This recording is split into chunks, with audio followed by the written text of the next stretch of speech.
welcome back to Plot Twist, the channel where we talk about everything reading, writing, and plot. I have something a little bit different for you today. I've been hearing all about book tags, I've done a few book tags already, and I decided that I wanted to make my own. So this is the Fantasy Creature book tag. As you can see behind me, I'm a huge fan of fantasy. I love anything with dragons in it, anything with wolves, anything mystical, mythical, all that kind of stuff.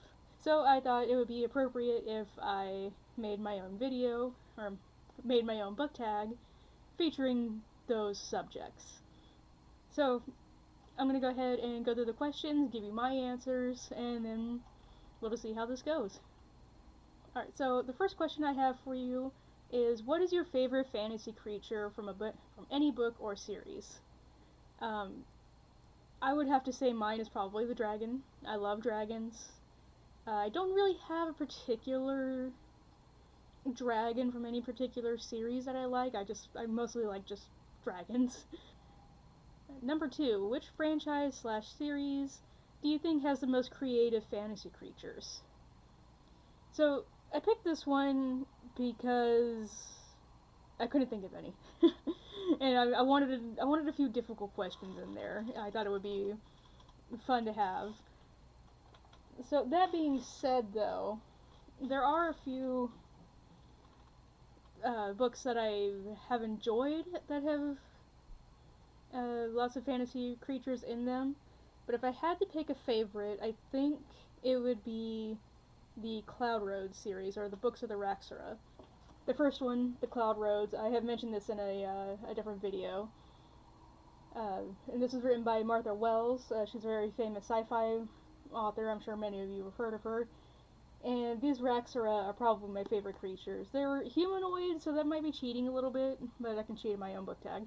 So, but they're incredibly cool creatures. They're incredibly advanced in a way, but also that perfect amount of prehistoric almost.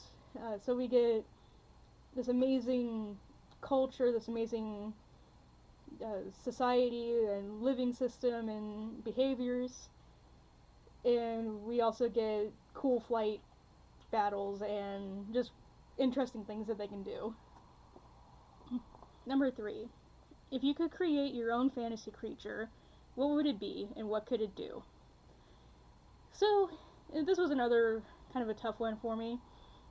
I think I would obviously pick something that was somewhere in between a dragon and a wolf, and I'm sure there's many things out there like that, especially in artist communities and things like that. There may even be books about them. I'm not sure, but that said, it would probably be something between a dragon and a wolf that could probably fly, maybe have some sort of telepathic communication with others of its clan, or whatever the case may be. And it would probably have some type of breath weapon, so like fire. I would like it if there was a variety of them. I like my dragons, I like varieties. So I like different types of dragons, fitting different types of habitats. So it would be something along those lines. Alright, number 4.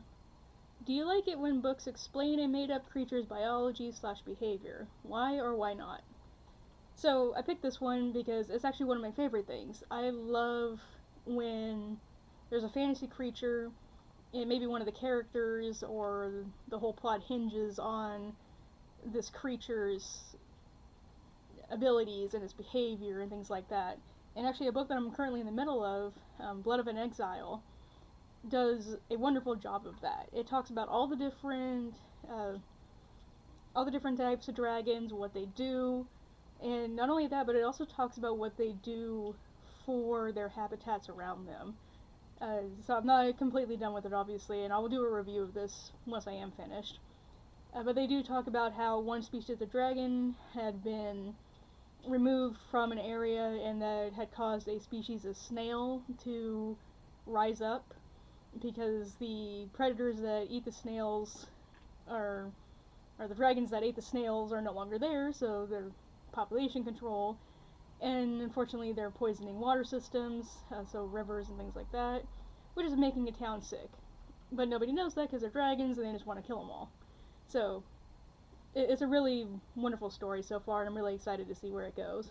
So yes, I do love it when books do that kind of thing, and I love it because it's a great world building technique, because you get a sense that this world is lived in. For a lot of fantasy books, you don't really have that sense, you know, like you can sit there and think, oh yeah, it's a dusty road and the characters are on it, and yeah, and you know, here's the politics and things like that, here's what it does. But for the most part, beyond that, the worlds are pretty standard. So when you bring in creatures that are also explained, it kind of just proves that this is another world, and it's one that people have to live in and thrive in and work in and die in and things like that. So I love it just purely as a world building technique. Alright, number 5. If you could have any fantasy creature as a pet, what would it be?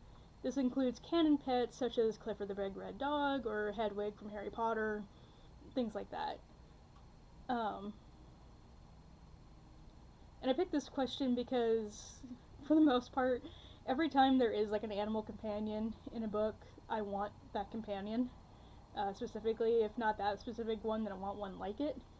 The first one that I ever really wanted was Gwyn from Inkheart.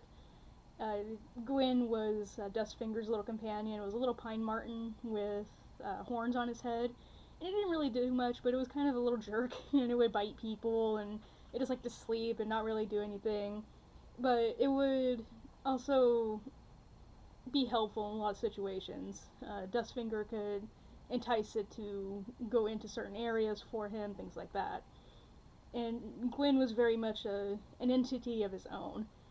So I always thought it would have been just fabulous having a little pine marten that would hang out on my shoulder or my backpack or whatever, and just be my little friend all day long. So those were the 5 main questions I had. Number 6 would just be tag people. So that is really my book tag. It's my first one, so I wanted to do something a little creative and a little shorter than most book tags. And if there is one out there like this already, I'm sorry, I did not mean to steal anything from anybody. I did not do a whole lot of research before I put this in here. But this was something that really spoke to me in terms of books and things like that, because fantasy and fantasy creatures are very dear to me. I love them, and I just wanted to hear people's information about them. So go ahead and tag whoever you think should be in this, and please tag me in the video as well. I want to know all your answers, and I promise I will watch all of them eventually, if possible. So in that spirit, the first person I'm going to tag, Jesse over at Bartell's Bookshelf. He's probably going to hate me for it, but I don't care. So that would be it for today. Thank you so much for joining us here at Plot Twist, and thank you. Have a great day and keep reading.